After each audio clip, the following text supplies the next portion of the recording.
வணக்கம் நண்பர்களே. தேர்தல், அசெம்பிளி தேர்தல் 5 மாநிலங்களுடைய தேர்தல் முடிவுகள், ஆச்சரியம் அளிக்கும் முடிவுகள். யாருமே எதிர்பார்க்காத மாற்றங்கள்லாம் கொண்டு வந்திருக்குது. பெரும்பாலும் எக்ஸிட் போல் சொன்னது சில ஸ்டேட்டுகள்ல மொத்தமாவே தவறாகிவிட்டது. என்னன்னு அத பார்ப்போம். 5 மாநில தேர்தல் முடிவுகள் எந்த அளவுக்கு அரசியல மாற்றம் காண வைக்கிறதுங்கிறத இந்த வீடியோல நம்ம பார்ப்போம். முதல்ல அஸ்ஸாம். பிஜேபி தொடர்ந்து 3வது முறையா ஆட்சிய பிடிச்சு, அதுலயும் 3ல 2 பங்கு பெரும்பான்மை பெற்று ஆட்சிய பிடிக்கிறாங்க. இது சாதாரண விஷயம் இல்ல. மக்களுடைய நம்பிக்கையை அவர்கள் பெற்றுள்ளனர். அஸ்ஸாம்ல பொறுத்தளவுக்கு வெளிநாட்டு ஊடுருவல் அது ரொம்ப அதிகமா இருந்த மிகப்பெரிய பிரச்சனை இருந்தது. இது பிஜேபி கவர்மெண்ட் வந்த பிறகு அதை கொஞ்சம் கண்டெயின் பண்றதுக்கு உண்டான ஸ்டெப் எல்லாம் எடுத்தாங்க. அது ஒரு முக்கியமான காரணம். அடுத்து குட் கவர்னன்ஸ். அதனால அஹ், வெற்றிகரமா 3வது முறையும் மிக அதிகமான ஓட் ஷேர்ல அவங்க ஆட்சிக்கு வந்திருக்கிறாங்க. உண்மையிலேயே அஸ்ஸாம் மக்களுக்கு நமது வாழ்த்துக்கள். புதுச்சேரி என்டிஏ மறுபடியும் ஆட்சி அமைக்கிறாங்க. பெரிய அதிர்ச்சி கிடையாது. ஆனா தொடர்ந்து ஒரு ஸ்டெபிலிட்டி. ஒரே கவர்மெண்ட் திருப்பி வந்திருக்கிறாங்க. அமைதியா மிகப்பெரிய மாற்றம் எதுவும் இல்லைன்னா கூட அமைதியான முறையில் ஆட்சி செய்வதற்கும் மக்கள் ஏற்றுக்கொண்டனர். அந்த இந்திய அலையன்ஸை புதுச்சேரி மக்கள் என்டார்ஸ் பண்ணியிருக்காங்கன்னு தான் நம்ம எடுத்துக்கணும். அதுபோக இப்போ மேற்கு வங்காளம், வெஸ்ட் பெங்கால், இங்கதான் மிகப்பெரிய திருப்பம். மம்தா பானர்ஜிங்கிற ஒரு பெரிய ஆளுமை டிஎம்சிங்கிற கட்சியை வச்சுக்கிட்டு 3 முறை வெற்றி பெற்று பெங்கால் அரசியல், அதாவது வங்காள அரசியலை கழுத்துப்பிடியா மிக, அதாவது அராஜகம் எல்லாமே இருந்தது. மைனாரிட்டி அப்பீஸ்மெண்ட், வெளிநாட்டு ஊடுருவல்காரர்களுக்கு ஓட்டுரிமை கொடுக்குறதுங்கிறது எல்லா தவறுகளும் நடந்தது. இந்த எஸ்ஐஆர் அதெல்லாம் கழட்டி விட்டாங்க. ஸோ இந்த அம்மாவுடைய தவறான நடவடிக்கை எல்லாம் இந்த 3 தேர்தலை ஜெயிச்சது. ஒட்டு மொத்தமாக இந்த முறை மக்கள் இந்த பெண்மணியை வீட்டுக்கு அனுப்பிவிட்டனர். மிகப்பெரிய மாற்றம். பிஜேபி வந்தது மட்டுமல்ல, ஆட்சியை பிடிக்கிறது மட்டுமல்ல, கிட்டத்தட்ட இப்போதைய நல்ல ட்ரெண்ட் படி பார்த்தா 3ல் 2 பங்கு இடங்களையும் அவர்கள் வெல்வதற்கு வாய்ப்பு இருப்பது போல் தெரிகிறது இப்போதைய நண்பகல் நிலைமைப்படி பார்த்தா. ஸோ இது ஒரு மிகப்பெரிய அரசியல் மாற்றத்தின் ஆரம்பம். எஸ்ஐஆர் பணி சரியாகவே நடந்துள்ளது என்பது இதன் மூலம் வெளிப்படுகிறது. ஏன்னா இந்த தவறான ஓட்டுகள், இந்திய குடிமக்கள் அல்லாத மற்றவர்கள் ஓட்டுகள் என்று நம் நாட்டை பாழ்படுத்தும் வேலையை இந்த கட்சிகள், இந்த மாநில கட்சிகள் செய்து கொண்டிருந்தன. அதை தடுத்து நிறுத்துவதற்கு எலெக்ஷன் கமிஷன் செய்த முயற்சி மிகப்பெரிய வெற்றியை கண்டுள்ளது என்று நாம் எடுத்துக்கொள்ளலாம். சரி, கேரளா. தள்ளாடிக்கிட்டு இருக்க காங்கிரஸ்க்கு ஒரு ஆறுதல் அடையக்கூடிய ஒரு மாநிலம் கேரளா. 10 வருஷம் எப்பயுமே கேரளாவில் ஒவ்வொரு 5 ஆண்டும் எல்டிஎஃப் இல்லைன்னா யூடிஎஃப்னு மாறி வர்றது.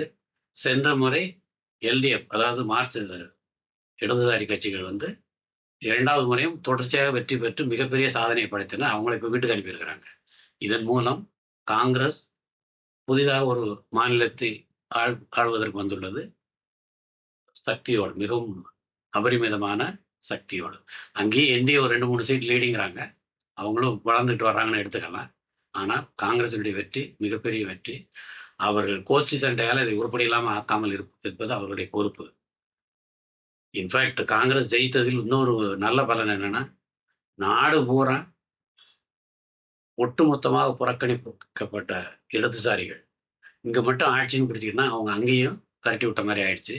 அது ஒரு மிகப்பெரிய நல்ல மாற்றம் என்றே நாம் எடுத்துக்கொள்ளலாம்.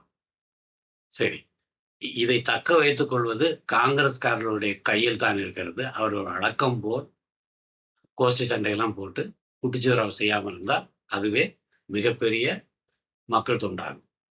தமிழ்நாடு மிகப்பெரிய மாற்றம். மக்களிடம் கோபம் எந்த அளவுக்கு இருந்தது என்றால், இந்த திமுக அரசு வெளியே போகும் என்பதில் எனக்கு எந்த மாற்று கருத்தும் இல்லாமல் இருந்தது. எல்லாமே ஒப்பீனியன் போல், எக்ஸிட் போல் எல்லாமே ஸ்டேஜ் மேனேஜ் பண்ணி தான் அவங்க பண்ணிட்டு இருந்தாங்க. மக்கள் கோபம் தெளிவாக தெரிந்தது. ஆனால் தாவேகா ஆக்டர் விஜய் வந்தது நானும் அதிக ஓட்டு அந்த மனிதர் பெறுவார் என்று எதிர்பார்த்தேன். இவ்வளவு சீட் எடுத்து முன்னிலையில் வருவார் என்று நானுமே எதிர்பார்க்கவில்லை. இந்த மக்களுடைய கோபம் திரும்பி எதிர்கட்சி பக்கம் பார்க்கும்போது அது என்டிஏ பக்கம் போகாமல் தாவேகாவினுடைய, அதாவது ஆக்டர் விஜயின் பக்கம் போயுள்ளது. மிகப்பெரிய மாற்றம் என்று ஏற்றுக்கொள்ள வேண்டும். இளைஞர்களுடைய வாய்ஸ், அவங்களுடைய குரல் மிக அதிகமாக ஒலித்துள்ளது என்று நன்றாகவே தெரிகிறது. திமுக ஒரு மிகப்பெரிய கொடூரமான ஆட்சியை நடத்தி கொண்டிருந்தது.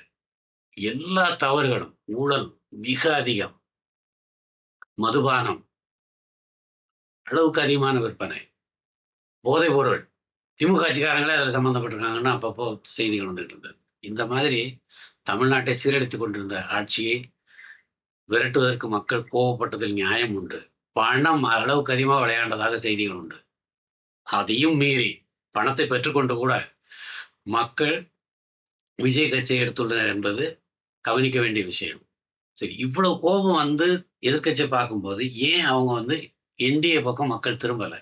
இந்த என்டிஏவால, அதாவது அதிமுக தலைமையில் உள்ள தேசிய ஜனநாயக கூட்டணி ஏன் அந்த ஓட்டை பெற முடியவில்லை? காரணம் அதிமுகவினுடைய உட்கட்சி பிரச்சனை. அந்த கட்சியினுடைய தலைவர் பழனிசாமி நடந்து கொண்ட விதம். அவர் சீனியர் தலைவர்களெல்லாம் வீட்டுக்கு அனுப்பிச்சு விட்டுட்டு, கட்சியை விட்டு வெளியேற்றி விட்டு கட்சியை குட்டிச்சோறு ஆகிக் கொண்டிருந்தார். இன்ஃபேக்ட் நான் தேர்தலுக்கு முன்னாடி ஒருவேளை ஸ்டாலின் மறுபடியும் ஆட்சிக்கு வந்தால் அவர் நன்றி சொல்ல வேண்டிய மனிதர் பழனிசாமி என்று நான் சொல்லிக் கொண்டிருப்பதுண்டு. ஆனால் இது பழனிசாமி தனக்கு தானே சூனியம் வைத்துக் கொண்டார். இந்த மக்கள் கோபம் இவர்களுக்கு ஓட்டாக கிடைக்கவில்லை. ஆளுங்கட்சிக்கு எதிரான கோபம் இவர்களுக்கு ஓட்டாக கிடைக்கவில்லை. அது இந்த மனிதர் நடந்து கொண்ட பொறுப்பற்ற நிலையே ஆகும். சரி, விஜய் இப்ப ட்ரெண்ட் படியே 100க்கு மேல முன்னணி இருக்காங்க. தனி மெஜாரிட்டி வர்றதுக்கு வாய்ப்பு கம்மி. இருந்தாலும் கட்சி ஆரம்பித்து 2 ஆண்டுகளுக்குள் ஒரு தேர்தலையும் சந்திக்காமல் மக்களை நேரடியாக சந்திப்பதற்கே பிரச்சனைகளை சந்தித்து வந்த ஒரு கட்சி தலைவர் மிகப்பெரிய வெற்றி, அதாவது சிங்கிள் லார்ஜஸ்ட் பார்ட்டி கிட்டத்தட்ட மெஜாரிட்டி கிட்ட வர்ற அளவுக்கு வருதுங்கிறது சாதாரணம் அல்ல. இது எம்ஜிஆருக்கு அடுத்து எடுத்துக்கணும். எம்ஜிஆர் தனி மெஜாரிட்டி அவர் கூட்டணி வந்தது. அவர் வாழும் காலத்தில் அசெம்பிளி தேர்தலில் யாரும் அவரை வெல்ல முடியவில்லை. கிட்டத்தட்ட அதுக்கு அடுத்து விஜய் வந்திருக்காருன்னு ஏற்றுக்கொள்ளத்தான் வேண்டும். இது சாதாரண விஷயம் இல்லை, மிகப்பெரிய வெற்றி. ஆனால் ஒரு கேள்வி இருக்கு. விஜயனுடைய கடந்த கால நடவடிக்கைகள் எல்லாம் பார்த்தா பெரியதாக நம்பிக்கை வரவில்லை. திமுக அளவுக்கு மோசமான ஆட்சி, மிகவும் மோசமான ஆட்சி இருக்காது என்று நம்பலாம். ஆனால் நல்லாட்சி வழங்க முடியுமா என்பதில் அவ்வளவு உடனடியாக நம்பிக்கை வரவில்லை. இருந்தாலும் ஒரு முக்கியமான கட்டத்தில் விஜய் இருக்கிறார். ஸ்ட்ராட்டஜிக்கலா என்டிஏவோட அலையன்ஸ் வச்சுக்கிட்டு கொஞ்சம் மத்திய அரசோட இணக்கமாக சென்று கொண்டு மாநில முன்னேற்றத்துக்கு கவனம் செலுத்தினால் மற்றும் ஒரு எம்ஜிஆராக மாறுவதற்கு வாய்ப்பு விஜய்க்கு உள்ளது. அதை அவர் பயன்படுத்திக் கொள்வது அவர் நடந்து கொள்ளும் விதத்தில் தான் இருக்கிறது. இவர் எம்ஜிஆராக மாறுவாரா, இல்லை திடீரென்று உயர்ந்து அதே வேகத்தில் கீழே போன கெஜ்ரிவாலாக வருவாரா என்பது காலம்தான் பதில் சொல்லும். மற்ற விஷயத்தை வீடியோவில் பார்ப்போம். நன்றி, வணக்கம்.